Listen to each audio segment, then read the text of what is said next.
don't have to have been alive very long to realize pretty quickly that life is filled with uncertainty.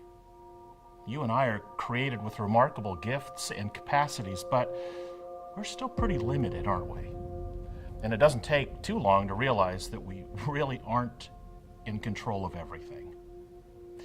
I can remember a time when I was about 6 years old, first learning how to swim as part of my physical education class in school. And I thought I'd done everything I could to get my strokes down and my kicker flips, and I felt pretty certain of my skills. And then it came time to do a swim test as part of my final grade, and I realized pretty quickly, even back in elementary school, that I wasn't quite as strong as I thought I was.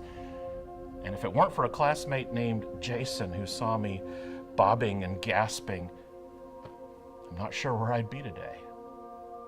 What about you? When was the first time you felt deeply uncertain about something you thought you could count on? Has there ever been a time in your life when you felt so utterly not in control and helpless? I bet your list is long, isn't it? That relationship that you thought you could count on has crumbled and it feels irreparable. Or maybe every day you feel like there is something more for you to worry about. You might even have questions about your own mortality and the reality of your own death. And you might even have questions about God's ways and purpose in your life. The thing is, the Bible is filled with tons of acknowledgments of just how uncertain life can be. Job, for example, in his direct questioning of God's ways. In Ecclesiastes, which probes just about every assumed path to certainty, only to discover that things are as fleeting as the wind. And even Paul ultimately acknowledges that in this life we can only see things through a dim, dark glass. And some of the greatest acknowledgments are from the stories of Jesus himself.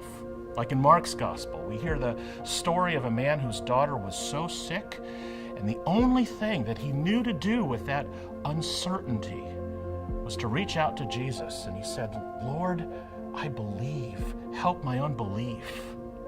It's a phrase that's become one of my most favorite in the entire gospel. There's hardly a breath between those two phrases, not even a conjunction to join them. But those two statements name a space that you and I share. It's the space between the limits of our knowledge and our capacity and our energy and the vast mysteries of the world in and around us.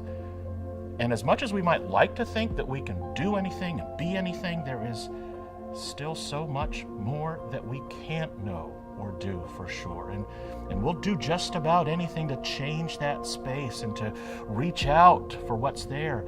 And it's all good, but there is still uncertainty. So welcome to Lent. This is a good journey for you and I to be a part of. And if you happen to be watching this as part of a small group, you're in a safe place to engage those uncertainties and lift them to God together. And by the end of it, by the time we get to the empty tomb, we will discover that we don't have to fill that space after all.